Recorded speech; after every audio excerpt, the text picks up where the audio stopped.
hear you take your take on HEX liquidity providing reducing ahead of the fork as people get out of stables and ETH volatility. This is a very good point. So liquidity providers are generally smarter money, smarter than average, right?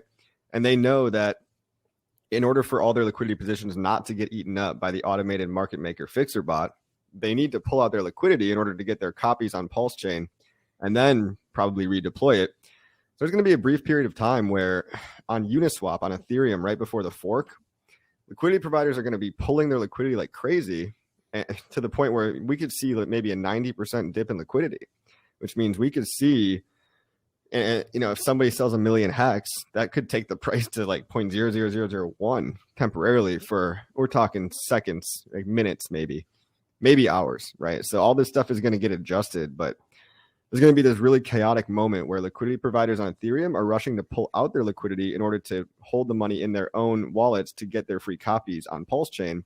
Because if they leave their coins on Uniswap and it gets forked, then the market maker is going to just eat all their coins away.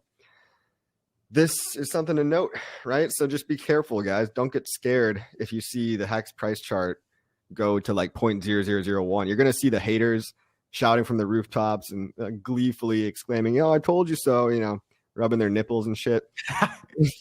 They're going to think that like HEX is dead, but they're not going to understand what's really going on, which is a transition of one blockchain to another. It's going to look like the price chart's totally wrecked, but then you're going to have to account for the PHEX price. And then, the EHEX chart's going to obviously come back. Those are going to be bonded in some ratio together. But this is all going to happen after the dust settles. So be warned of this, guys. Very good point, Toby. Don't be scared, everybody. This is what's coming in the near future when Pulsechain launches. I can add to that in that I don't believe that all of the liquidity is going to get pulled. I think that there's a certain actor that's providing liquidity right now that's comfortable not getting the copy that will protect price, and it's not the OA. Really? Why is that?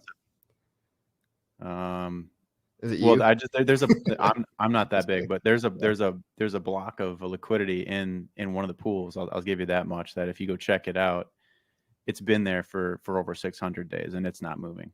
And so if you go do a little research, you'll find out who that is, and that's protecting price ranges below these levels.